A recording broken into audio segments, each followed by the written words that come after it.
Östervägar, the Viking East Road, was a trade route through the southern archipelago of Finland during the Iron Age. Along the route, Vikings traveled as far as Novgorod, Constantinople, and even Baghdad. The East Road began at Arholma in Sweden and ran through Åland to the southwestern outer archipelago of Finland, where, for example, the strait between Hiittinen and Ruusala, then known as Öresund, was an important port and a trading post. The eastward route was used not only by Vikings but also by other travelers and traders, and an old Danish document shows how the journey from Hiittis continued to Hanko, and from there to Räävel, that is, present-day Tallinn. This document lists places to stay overnight, in general important locations where it was favorable to wait for the winds to change. The inhabitants of the Finnish coastal area traded extensively in summer with those sailing on the east coast, but as a precautionary measure, most of this trade took place only in the outer archipelago, since on the mainland there would have been a risk of robbery and attack by potentially greedy travelers. A question that has long intrigued Finns and to which no conclusive answer has yet been given is whether the Vikings visited other parts of Finland than just the southernmost coasts. It may be worth noting that Finland, as we understand it today, did not exist, of course. There were no land borders.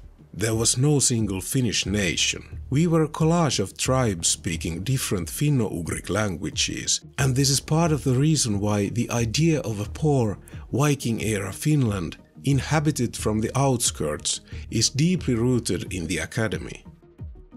Mikko Moilanen, an archaeologist and blacksmith specializing in Viking swords, writes in his book Viking Swords in Finland how the large number of sword finds challenges these deep-rooted perceptions.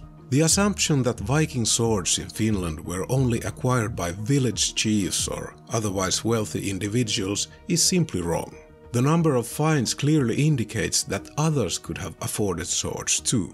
Finland has the third largest number of Viking Age swords in the world, with more than 400. What makes this remarkable is that this number is even higher than in Iceland, Denmark and the Baltic countries, and only in the Viking countries of origin, Sweden and Norway, is the number of sword finds more abundant. As many as 31 of the famous Ulfberht swords have been found, and the majority of these finds are inland rather than on the coast.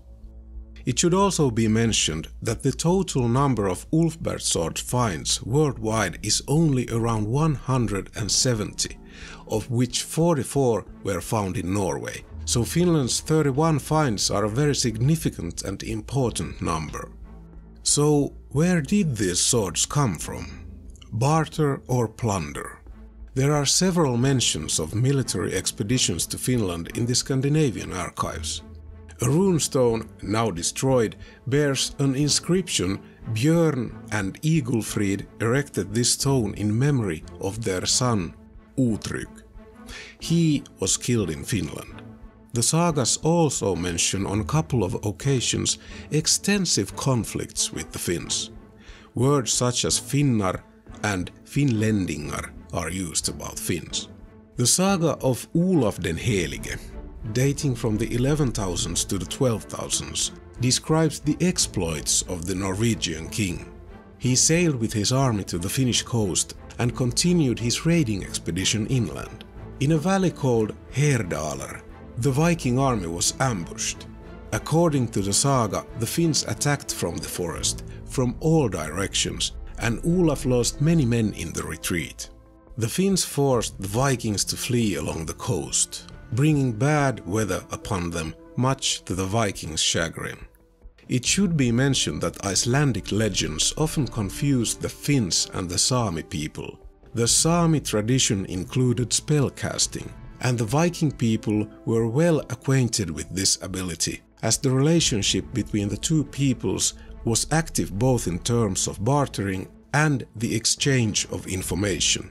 It is therefore to be assumed that the saga of Olaf den Helige also links the Finns living in the south with witchcraft, even if it did not flourish in the south as a similar tradition. But would it be possible to find evidence of this great raid inland? There is a runestone that says the following. Brusi had this stone erected by his brother Egil. He died in Tafaistalandi, where Brusi led the invasion forces of his country. He traveled with Frögir. May God and God's mother help his soul. Sven and Åsmund made this monument. This is what it says on a runestone originally erected in Söderby, Sweden, some 1000 years ago. The stone tells a story of a military expedition to Tafaistalandi, that is, Häme, during which one of the Viking chieftains was killed. According to the Academy of Finland, Tafaistalandi, mentioned in the runestone, refers to the southern coast of Finland, not Häme. This is somewhat a strange conclusion. Although Häme was a known trading center, the possibility has been ruled out that Egil, Frögir and Brusi and their Viking armies might have visited the Finnish interior. We can safely assume that the raid itself took place on the basis of the runestone, but the place of the raid and the size of the Viking army itself are debatable. The Finnish philosopher and historian of science Erkka Maula has tickled people's interest in the raid in question. Maula wrote a colorful play called Teponlinna about the Viking expedition to Häme. According to the script, Frögir, Egil and Brusi had assembled an army of some 200 ships and 2,000 Vikings to plunder the fur reserves of Finland and to subjugate the Finns to Swedish rule so that they could collect taxes from them every year. The main destination of the expedition was the center of the sable trade in Nokia. Sable skins were a valuable commodity as they were almost extinct, and one good skin could be worth the value of a small farm. The Viking chiefs and their armies would arrive in the wide Kokemäki River delta, from where they would sail inland. The raid in Nokia was a success. The skins were loaded onto ships, and the journey continued to Lake Pyhäjärvi. At Pyhäjärvi, the Viking army was split into two separate forces, which later proved to be a major mistake. Frögir, who commanded the whole army, ordered the second force, led by Egil and Brusi, to advance along the Mallasvesi to Iltasmäki in Pälkäne. Frögir himself headed towards Lusi via Vanajavesi. These inland waterways in Häme were familiar to the Vikings, as peaceful trading had long been practiced in the same area. However, the scattered forces were met with surprisingly strong resistance. The fierceness of the resistance was not due to large numbers of defenders, but to the strategically chosen locations and methods of attack. Egil, one of the chiefs, died of a bear spear. Frögir was hit by an arrow and later died of his injuries in Saaremaa. Brusi, the only surviving chief, managed to return to Sweden, where he had a monument erected to the memory of Egil. This supposed journey of the Vikings took them along the Kokemäki River to Nokia. From there to Hämeenlinna, and after fierce fighting, the Vikings flight forced them to head along small rivers and lakes towards Mäntsälä, where the Porvoo River offered the possibility of returning to the sea via Porvoo.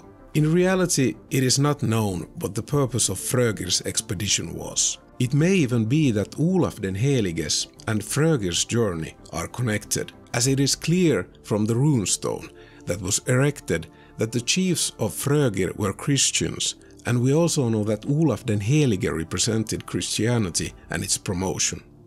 In Finland, for example, there are medieval churches named after Saint Olaf. This story as a whole is so interesting that it compelled me to do some research.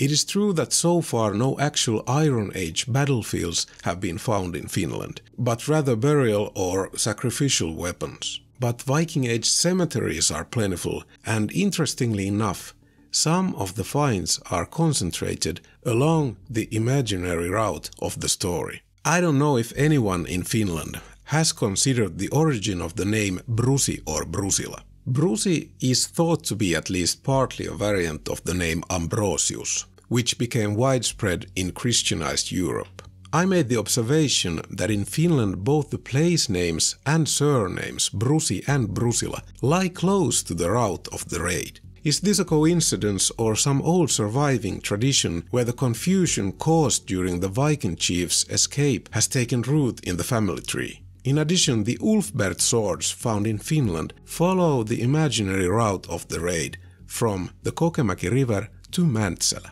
Is this related to the Hammer Trading Center and the bartering that took place there, or are these swords stolen from the fleeing Viking warriors? I wonder if an Ulfbert found along the Porvoo River could be some kind of evidence of this event, or at least an interesting discovery. And is it a coincidence that on an old map from 1873, on the shore of Mallusjärvi, where the inland lakes and rivers meet the Porvoo River, there is a mound and a farm called Brusila? I presented this intriguing legend to my colleague Joonas Hellevaara, and together we decided to set out in the search of evidence of the lost raid, starting with the Mallusjärvi area and the Brusila cliffs. From this adventure we are putting together a multi-part series which we hope will of course shed further light on the story. I would like to express a big thank you to Findetector, Finland's largest metal detector specialists, who sponsored me with a Garrett metal detector and a pinpointer. A big thank you also to the current Brusila farm owner couple. The conversations, coffee and ice cream were a great addition to our day. And as agreed, we will be returning to the surroundings. Me ollaan nyt Mallusjärven ylhillä kallioilla. Mallusjärvi on suhteellisen suuri sisämaajärvi, mikä yhtyy Porvoojokeen, joka sitten laskee alas Suomenlahteen. Ja se mikä tässä Mallusjärvessä on mielenkiintoista on ihan tässä järven eteläpuolella sijaitsee vanhan 1873 vuoden kartan mukaan niin kallio taikka tila nimeltä Brusila, joka liittyy tämän päivän mielenkiintoiseen seikkailuun. Eli viittaa vanhaan viikinkipäällikköön Brusiin, joka legendan mukaan purjehti läpi Suomen pakomatkallaan Hämeenlinnasta mahdollisesti sisävesien kautta Mäntsälään, sieltä Porvoojokea pitkin aina Suomenlahteen. Tääkin kyllä mystinen. Pitäisikö mun tulla sinne?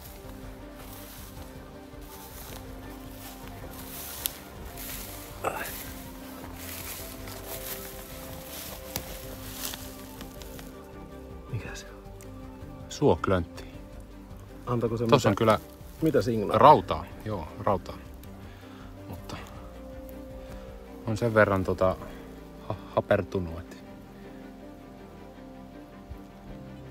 paha sanoa.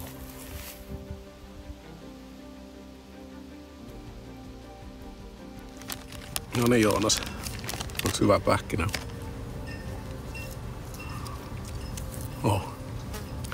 Aikamoinen päivä. Ensimmäinen päivä. Ensimmäinen kenttäpäivä Brusin legendan äärellä. Me käytiin Mallusjärven eteläpuoleisissa metsissä ja kukkuloilla. Tavattiin siellä mukava tilanpitäjä pariskunta. Saatiin luvat käydä tutkimassa hieman maastoa. Oli kyllä mielenkiintoista maastoa. Mitä me löydettiin? Semmoista, siis tosi puhdas oli paikka.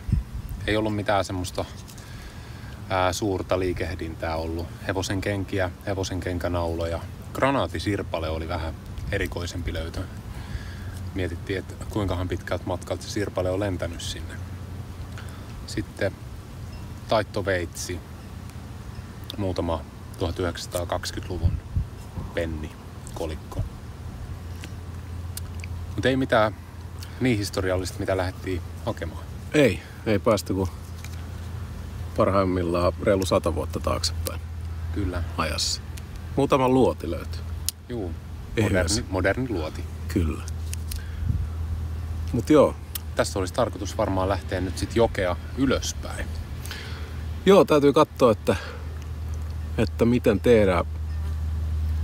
Mua henkilökohtaisesti kiinnostaisi se Porvoojoen varrella oleva Askolan hiidenkirnujen lähellä.